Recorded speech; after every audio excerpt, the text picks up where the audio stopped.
하나님 말씀은 마태복음 14장 22절에서 33절까지 말씀입니다. 우리 한 절씩 교독하시고 마지막 33절은 함께 봉독합니다. 예수께서 즉시 제자들을 재촉하사 자기가 무리를 보내는 동안에 배를 타고 앞서 건너편으로 가게 하시고 무리를 보내신 후에 기도하러 따로 산에 올라가시니라. 저물매 거기 혼자 계시더니 배가 이미 육지에서 술이나 떠나서 바람이 거스름으로 물결로 말미암아 고난을 당하더라. 밤사경에 예수께서 바다 위로 걸어서 제자들에게 오시니 제자들이 그가 바다 위로 걸어오심을 보고 놀라 유령이라 하며 무서워하여 소리 지르거늘 예수께서 즉시 이르시되 안심하라 나니 두려워하지 말라. 베드로가 대답하여 이르되 주여 만일 주님이시거든 나를 명하사 물 위로 오라 하소서 하니 오라 하시니 베드로가 배에서 내려 물 위로 걸어서 예수께로 가되 바람을 보고 무서워 빠져가는지라 소리 질러 이르되 주여 나를 구원하소서 하니 예수께서 즉시 손을 내밀어 그를 붙잡으시며 이르시되 믿음이 작은 자여 왜 의심하였느냐 하시고 배에 함께 오름에 바람이 그치는지라 배에 있는 사람들이 예수께 절하며 이르되 진실로 하나님의 아들이로소이다 하더라. 아멘. 살아계신 하나님 말씀입니다. 저는 말씀을 대할 때마다 저 자신에게 이렇게 자문해 봅니다. 너는 과연 깊고 깊은 그 말씀의 오묘한 바다 가운데 깊이 젖어들고 있는가? 아니면 찰랑거리는 얕은 물가에서 겉만 앓다가 그냥 그만두는가? 하나님의 말씀에 보화를 캐내는 그 놀라운 일에 얼마만큼 열심을 쏟는가? 이런 질문을 저 스스로에게 해봅니다. 오늘 우리도 하나님 앞에서 이런 마음, 이런 질문을 던져가면서 말씀을 통해 깊고 넓은 그 은혜의 진리를 우리에게 주실 때 그 깊은 은혜의 바다 속으로 젖어드는 저와 여러분 되기를 소망합니다. 오늘 말씀은 우리가 너무나 잘 아는 말씀이죠. 예수님이 무리를 걸으셨고 바람을 그치게 하시는 그 기적의 사건, 그것이 그 내용이 기록되어 있는 말씀입니다. 오늘 말씀을 보면 먼저 이 일이 언제 있었다라고 말씀합니까? 오늘 25절 말씀에 보면 이 일이 일어난 시각이 밤 사경에, 이 말은 그 당시에 밤을 저녁 7시부터 새벽 5시까지 그래 구분하고요. 이것을 5등분했다는 겁니다. 사경이란 말은 새벽 1시에서 3시 사이에 일어났던 일입니다. 1시부터 3시 사이까지 어떤 일이 있었다는 겁니까? 오늘 22절과 23절 말씀에 보면 예수님께서 제자들을 재촉하셔서 제자들을 먼저 배를 타고 건너편으로 가게 하셨죠. 그리고 예수님은 무엇 하셨습니까? 기도하시러 혼자 계셨다는 겁니다. 그런데 24절 말씀을 보면 예수님 없이 배가 출발했고요. 얼마 지나지 않아 바람이 세게 불어 거센 파도가 일게 되죠. 여러분 한번 이 장면 한번 상상해 보십시오. 거센 파도에 의해서 파도가 막 몰아칩니다. 배가 어떻게 되었을까요? 이리저리 요동치지 않았겠습니까? 또 바닷물이 출렁거리면서 막 배 안으로 밀려 들어왔을 겁니다. 배 안에 있는 제자들은 어떻게 했을까요? 이러다 침몰하지 않는가? 무서워 떨었을 겁니다. 한편으로 죽음에 대한 두려움이 엄습해 왔을 겁니다. 그때의 상황을 성경은 뭐라고 기록합니까? 24절을 보시면 고난을 당하더라. 얼마나 그들이 힘들었으면 고난을 당하더라. 절체절명의 그런 상황이었음을 묘사하고 있는 것이죠. 그때 예수님께서 무리를 걸어오셨고 풍랑을 그치게 하는 기적이 일어났던 겁니다. 예수님께서 왜 이런 기적을 보여주신 겁니까? 이런 기적을 보여주신 이유가 무엇인 것이죠? 보통 우리는 기적이 일어나면 뭐에 집중합니까? 너무나 신기한 기적 그 자체에 집중하지 않습니까? 근데 오늘 말씀을 통해서 기적을 보여주시는 것은 그 기적 자체를 보라는 게 아닙니다. 그 기적을 주신 이유를 분명히 알라라는 것이죠. 기적을 통해 주님과의 관계에서 주님이 주시는 메시지가 있다는 겁니다. 그러기에 오늘 저와 여러분은 우리에게 주신 이 말씀 속에서 하나하나의 그런 단서들을 보면서 주님과의 관계에서 주시는 진리, 그 메시지를 발견하기를 원합니다. 그 진리는 세 가지입니다. 기적을 통해 주님과의 관계에서 주시는 세 가지 진리는, 첫째로 우리의 두려움은 즉시 들으시지만 즉시 해결하지는 않으신다는 겁니다. 즉시 해결하지는 않으신다는 것이죠. 26절입니다. 제자들이 그가 바다 위로 걸어오심을 보고 놀라 유령이라 하며 무서워하여 소리 지르거늘. 예수님께서 바다 위를 걸어오셨지만 제자들은 무엇으로 보았다는 겁니까? 유령으로 보았다는 것이죠. 그래서 너무 무서워서 소리 질렀다는 겁니다. 그때 예수님의 반응이 어떤 반응이었죠? 27절을 보시면 예수님께서 즉시 이르시되 안심하라, 나니 두려워하지 말라. 예수께서 즉시 이르시되 안심하라, 나니 두려워하지 말라. 우리는 보통 무서워서 놀란 사람들에게 어떻게 합니까? 먼저 그 사람의 상태를 살피죠. 그리고 어떤 상황이 있었는지 여러분 묻지 않습니까? 그런 후에 안심하라고, 이제 두려워할 필요 없다고 그렇게 진정시키고 다독이지 않습니까? 근데 예수님께서는 어떻게 하셨다고요? 즉시 이르시되, 즉시. 그뿐만이 아니죠. 베드로가 물 위로 걷게 해달라고 할 때도 마찬가지였습니다. 베드로가 물 위를 걷고 싶다고 했을 때 예수님께서 오라고 하시죠. 배에서 내려서 물 위를 걷다가 이 베드로 바람을 보고는요 그만 빠져버립니다. 그때 예수님은 물에 빠진 베드로에게 어떻게 반응하셨죠? 31절입니다. 우리 같이 한번 말씀 봉독할까요? 31절입니다. 예수께서 즉시 손을 내밀어 그를 붙잡으시며 이르시되 믿음이 작은 자여 왜 의심하였느냐 하시고. 베드로가 물에 빠졌을 때 예수님이 이런저런 상황을 살피시고 난 이후 손을 내미셨습니까? 아니죠. 오늘 말씀해 보면 즉시 손을 내밀어 그를 붙잡으셨다. 한 본문, 한 사건 안에 즉시라는 단어가 반복되어 나옵니다. 이게 어떤 의미입니까? 성경에서 반복하신다는 것은 강조의 의미가 있잖아요.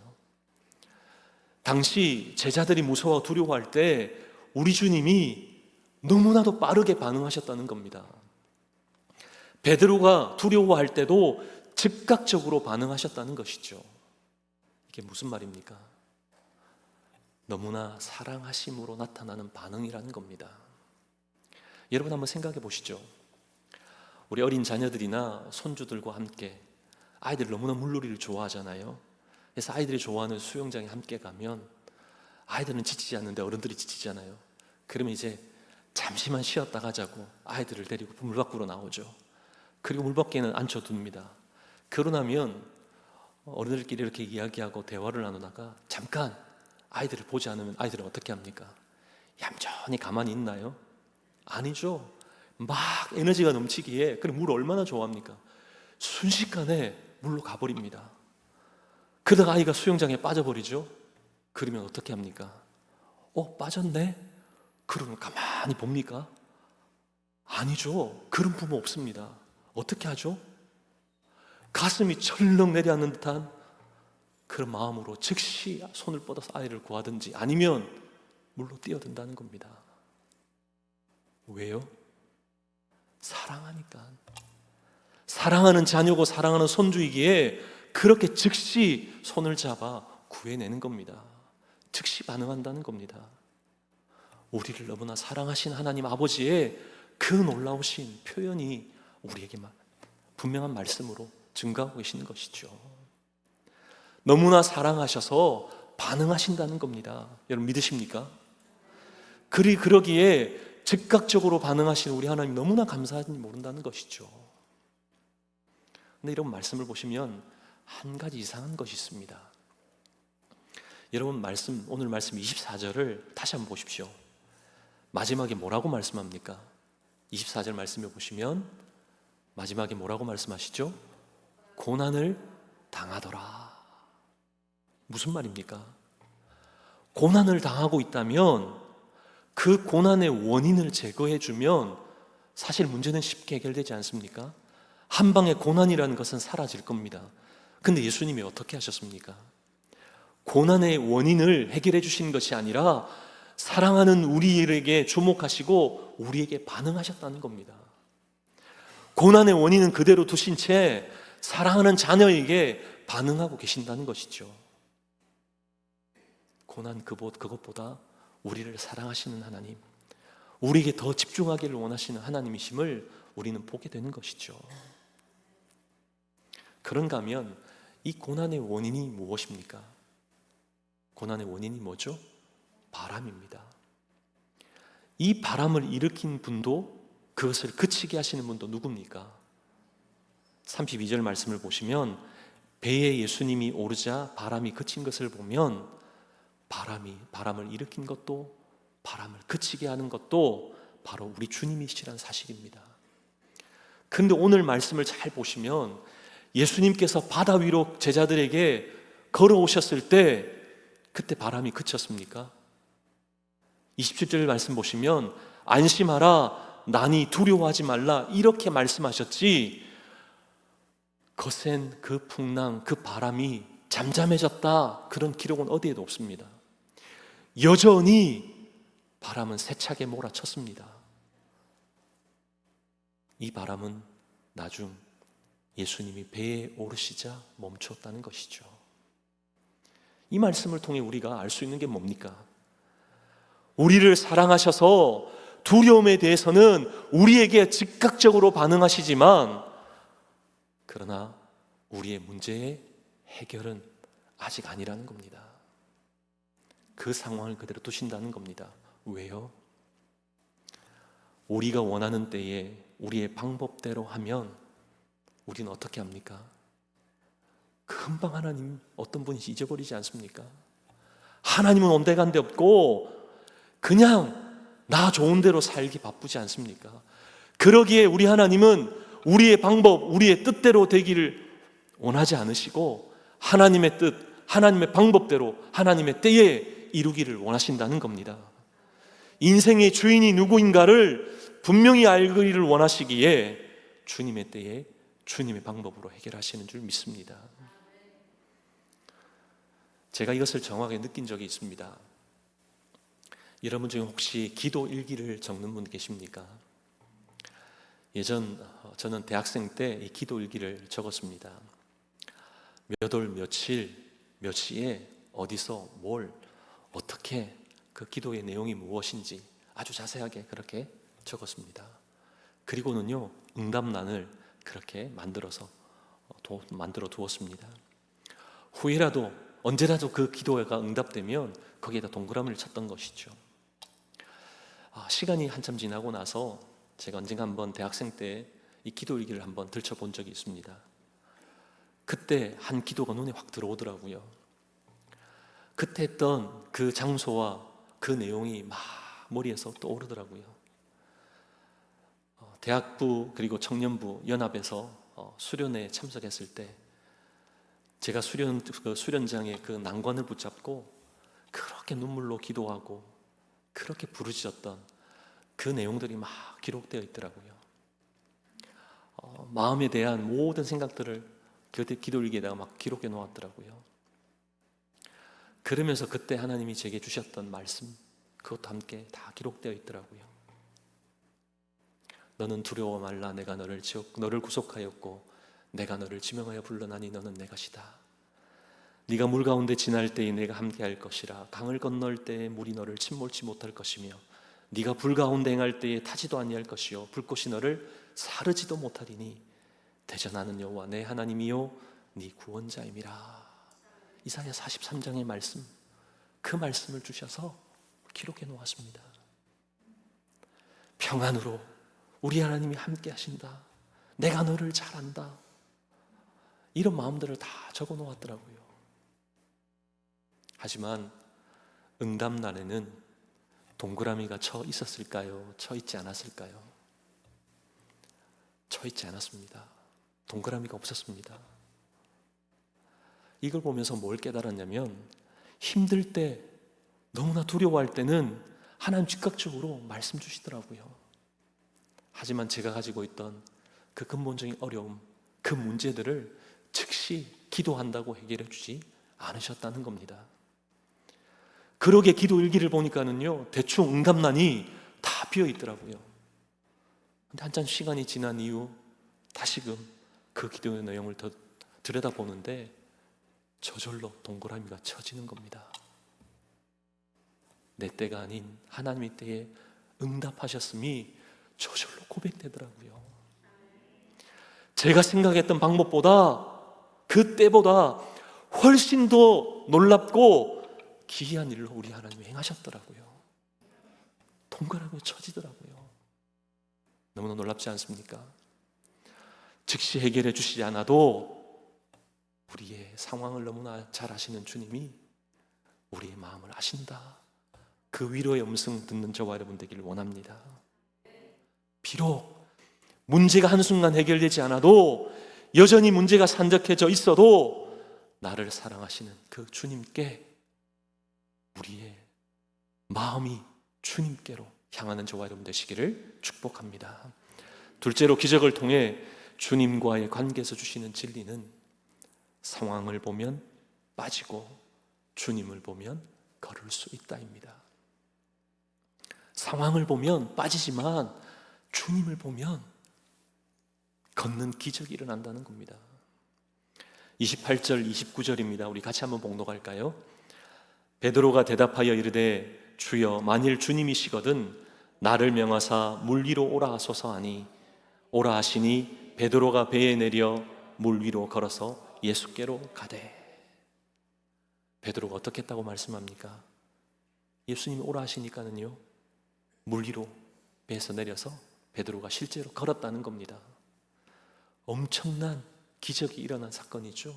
물 위를 걸은 최초의 사람이 바로 베드로입니다. 그런데 그 걷는 그 순간 어떤 일이 일어났다고 오늘 말씀합니까? 그 다음 절 30절을 보시면 베드로가 뭘 보고 빠졌다라고 말씀하나요? 바람을 보고. 그러면 처음에 누구만을 보았다는 겁니까? 예수님만을 보았죠. 예수님을 보았을 때는 물 위를 걸었습니다. 예수님을 처음 그때도 바람이 불지 않았습니까? 여전히 바람 불었죠. 똑같이 엄청나게 바람이 몰아쳤을 겁니다. 그런데 처음에는 시선이 주님께 향했던 것이죠. 근데 뭘 볼 때 빠졌다고요? 바람을 보고. 이 바람을 봤다는 것은 내 상황을 봤다는 겁니다. 자기 형편, 주변 상황이 눈에 들어왔다는 것이죠. 시선이 나누어졌다는 겁니다. 주님을 보던 그 시선이 바로 상황을, 바다를 향했다는 겁니다. 물론 베드로의 입장에서 보면요, 예수님을 보는 게 쉬웠겠습니까? 아니면 바람을 보는 게 쉬웠겠습니까? 풍랑치는 그 상황에서 예수님보다 주변의 그 상황이 눈에 더 훨씬 더 쉽게 들어오지 않았겠습니까?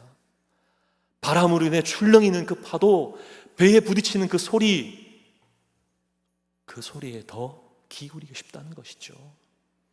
또한 이 일이 몇 시에 있었던 일입니까? 밤 사경에 새벽 1시에서 3시 사이입니다. 한밤중이죠. 그때 예수님이 물 위를 걸어오셨던 그 사실, 우리 주님이 뚜렷이 보였을까요? 아닙니다. 희미하게 보였을 겁니다.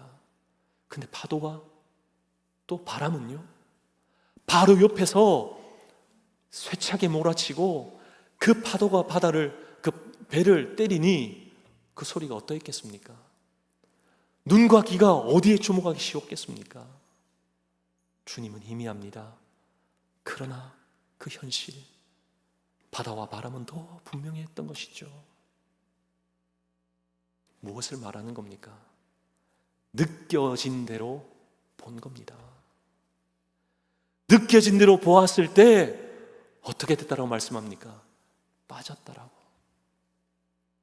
감각대로 살면 빠지기 쉽다는 것이죠. 느낌대로 살면 실족하기 쉽다는 겁니다.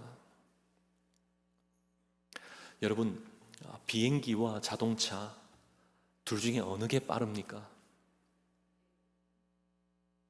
목사님, 그게 질문입니까? 당연히 비행기가 빠르죠. 네, 비행기가 훨씬 빠릅니다. 근데 여러분, 느낌은 어떠세요? 차를 타고 50마일 정도만 달려도 와, 빠르다는 걸 느끼죠. 그런데요, 비행기는요, 가만히 타고 계시면 속도감 전혀 느끼지 못합니다. 700마일로 800마일 달려도 전혀 속도감이 느끼지 않아요. 그러기에 체감적으로는 비행기가 느껴지지 않고 자동차가 빠르다, 그렇게 느껴진다는 겁니다. 그러나 실제는요, 비행기가 훨씬 빠르죠. 우리가 느끼는 건 이렇게 불완전합니다. 그런데도 우리의 느낌대로, 보이는 대로 그렇게 산다는 겁니다. 우리 좀 그렇게 살지 말라고 말씀하는 것이죠. 믿는 대로 믿음을 가지고 살라라고 우리에게 말씀하시는 줄 믿습니다. 이 눈에 아무 증거 아니 배어도 믿음만을 가지고 담대히 나아가기를 원하시는 우리 주님이십니다.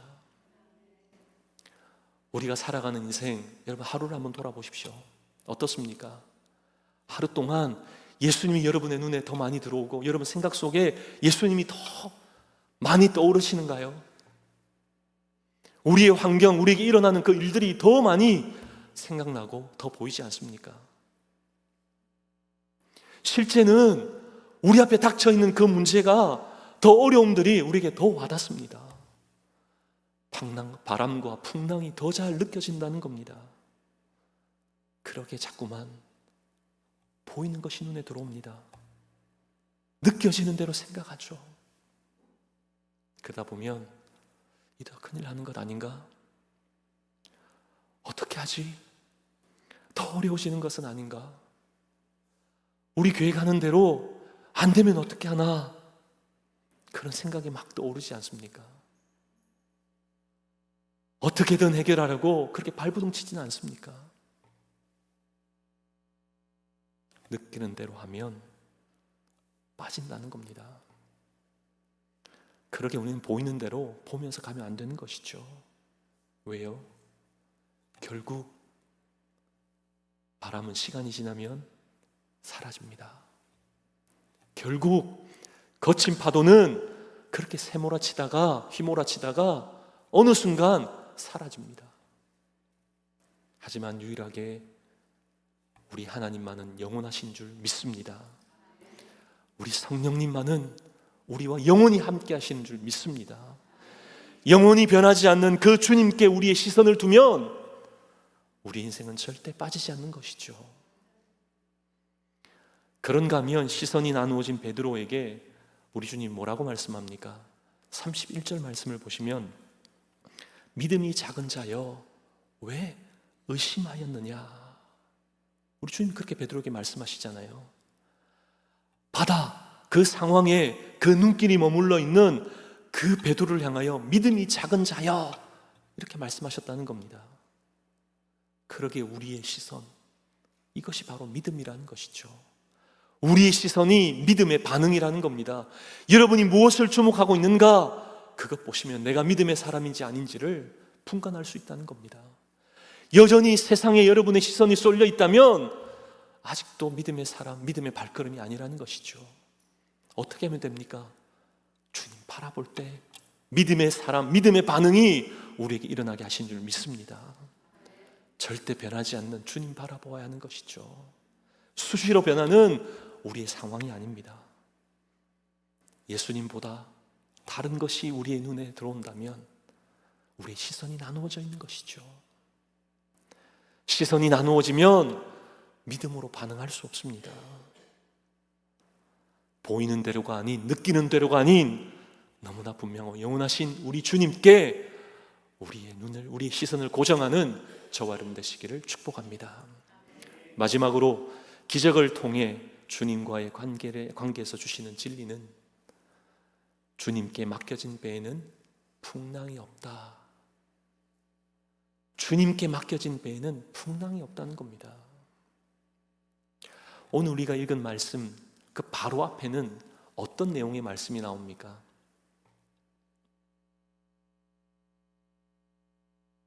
오병이어의 기적의 내용이 나옵니다.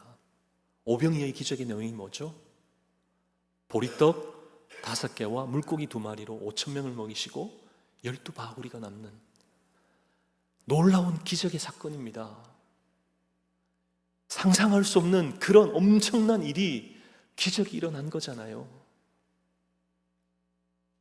그 기록 이후에 오늘 본문의 말씀, 무리를 걸으시고 바람을 그치게 하시는 그 기적이 일어났다는 겁니다. 여러분, 이 두 기적을 비교하면 어떻습니까? 어떤 게 훨씬 더 신기하고 엄청난 그런 기적으로 다가오세요? 제 질문이 오늘 너무 어렵나요? 네. 저는 아무리 생각해도 오병이의 기적이 너무나 엄청나더라고요. 그 다음에 나오는 이 기적은 좀 하찮게, 물론 기적이 다 중요하고 너무나 엄청나죠. 근데 비교하니 그렇더라고요. 뭘 말하는 걸까요? 우리의 인생도 이와 같다는 겁니다. 하나님의 놀라운 기가 막힌 그 은혜가 있더라도 그 위에 곧바로 우리에게 인생의 어려움이 우리에게 밀려 닥칠 수도 있다는 겁니다. 기쁨이 있게 하시며 또한 슬픈 일도 있게 하신다는 겁니다. 어려움이 해결됐는데 또 다른 어려움이 우리에게 밀려올 수도 있다는 것이죠. 이게 우리의 인생이라는 겁니다. 그런가 하면 오늘 말씀을 잘 보시면 왜 오병이어의 기적 이후에 이런 말씀을 주셨고, 왜 예수님께서 처음부터 제자들과 함께 그 배에 가지 않으셨나? 그 이유 먼저 여러분 궁금하지 않으십니까?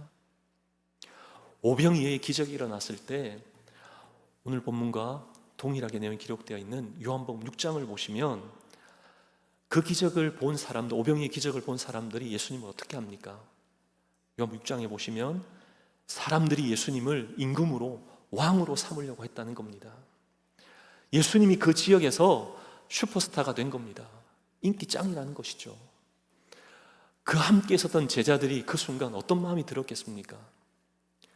이러다가 우리도 뭐 한 자리 하는 거 아니야? 우리도 뭔가 되는 거 아닌가? 아마 그런 생각이 막 스물스물 올라왔지 않겠습니까? 이런 생각을 하게 됐을 때 그들이 얼마나 들떠 있었겠습니까? 우리 주님이 그 제자들의 마음을 아셨을까요? 모르셨을까요? 아시죠? 아셨기에 오늘 말씀 22절을 보시면 제자들을 어떻게 하셨다고요? 재촉하셨다는 겁니다. 그들의 마음을 아셨기에 그들을 재촉하시고 자기들끼리 배를 타고 건너편에 가게 하셨다는 겁니다. 근데 그때 어떤 일이 있었다고요? 바람이 세차게 몰아쳤다, 풍랑이 일었다는 것이죠.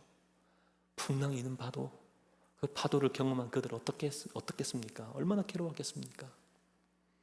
그런데 언제 이 고난이, 이 어려움이 끝났다라고 기록하고 있습니까? 32절의 말씀을 보시면 배에 함께 오름에 바람이 그치는지라. 아멘. 배에 예수님이 함께 오름에 바람이 그치는지라. 배에 함께 오름에, 이게 무슨 말입니까? 그전에는 주님이 그 배에 계시지 않았다는 것이죠. 이 풍랑이 시작된 그 원인이 주님과 함께 가지 않았기 때문이라는 겁니다. 배의 키가, 배의 주인 되신 하나님께 그 배가 맡겨져 있지 않았다는 것이죠. 그렇게 주님이 함께 하시지 않는 그것이 우리의 혼란이 일어나는 그런 상황이라는 겁니다. 그러나 주님이 우리와 함께 하시는 그 순간, 동행하시면 그 순간 풍랑은 사라지는 줄 믿습니다. 그런가 하면 오병이어의 기적을 보고 그렇게 흥분했다가 이제 이 풍랑을 겪으면서 제자들이 어떤 생각을 했을까요? 우리도 별것 아니구나. 뭔가 되는 듯 했는데 예수님이 없으니 우리가 이런 어려움을 당하니 우리는 아무것도 아니구나. 이런 생각 들지 않았겠습니까? 이것을 분명 깨닫게 하시기 위해 예수님께서는 제자들만 보내신 겁니다. 오병 이후에, 그 기적 이후에 풍랑을 잠잠케 하시는 그 기적을 겪게 하셨던 것이죠. 우리의 삶에 여러 가지 환경을 만드시는 분 누구십니까? 바람과 풍랑을 일게 하시는 분 누구시죠? 우리는 분명히 우리 주님 예수 그리스도십니다. 우리 하나님이십니다. 이런 선포가 있어야 하는 줄 믿습니다. 우리 주님이 그렇게 하신다는 겁니다. 왜요? 왜 그렇게 하십니까? 우리의 삶의 키가 주님께 맡겨져 있지 않기에, 배의 조종관을 여전히 우리가 잡고 그렇게 운행하고 있기에 우리 주님 그런 여건들을 만드신다는 겁니다. 예수님께 맡기지 않으니 그런 상황을 만드셔서 내 인생의 주인이 누구인가 깨닫게 만드신다는 것이죠. 그렇게 우리 인생의 배를 막 뒤흔드신다는 겁니다. 그러면 무엇을 깨닫게 되나요? 아, 이 배가 내 배가 아니었구나. 주님의 배구나. 내 인생이 내 것이 아니구나. 하나님의 것이구나. 주님과 동행하지 않으면 결국 표류할 수밖에 없구나. 다 맡기는 인생이 복되구나. 주님께 맡겨진 배는 결코 풍랑이 있지 않구나. 이 사실을 깨닫게 하시는 줄 믿습니다. 사랑하는 저와 여러분, 일평생 주님과 동행하기를 원하십니까? 다시 묻겠습니다. 일평생 주님과 동행하기를 원하십니까? 아멘. 근데 여러분, 주님과 동행한다는 게 뭐죠? 주님과의 동행은 맡김, 맡겨짐입니다. 우리의 인생을 하나님께 맡기는, 그리고 하나님 이끄시는 그 삶이 주님과의 동행이죠. 우리가 앞장서서 그렇게 가는 것이 아니라 우리는요, 주님의 등을 보고 가는 인생, 이것이 바로 주님과의 동행입니다. 예전 한국을 나간 지도 좀 됐는데요, 한국에서 보면 목욕탕, 요즘도 목욕탕을 가시는지 모르겠습니다. 목욕탕을 가면 보통 그 요금을 내는 앞에 보면 이런 한 문구가 이렇게 붙여 있지 않습니까? 맡기지 않은 물건은 책임지지 않습니다. 기억나십니까? 본 적 있으시죠? 요즘도 붙어 있는지 모르겠습니다. 맡기지 않으면 책임지지 않습니다. 우리 하나님도 그렇다는 것이죠. 맡기지 않은 인생은 우리 하나님 책임지지 않습니다. 하나님께 맡겨야 책임지신다는 것이죠. 우리의 삶의 모든 문제, 어려움이 언제부터 시작됩니까? 맡기지 않을 때부터 아닙니까? 맡겨진 인생만이, 하나님께 맡겨진 인생만이 하나님이 책임져 주시는 줄 믿습니다. 이번 한 주간 여러분 어떻게 사시겠습니까? 오늘 우리에게 주신 말씀 앞에서 우리의 삶이라고 우리 마음대로 그렇게 살아가는 것이 아니라 우리 주님과 함께 우리 인생의 배에 올라 우리 주님께 우리 인생의 길을, 모든 주권을 주님께 맡기고 예수님과 함께 순항하는 한 주간의 삶이 되시기를 주님의 이름으로 축복합니다.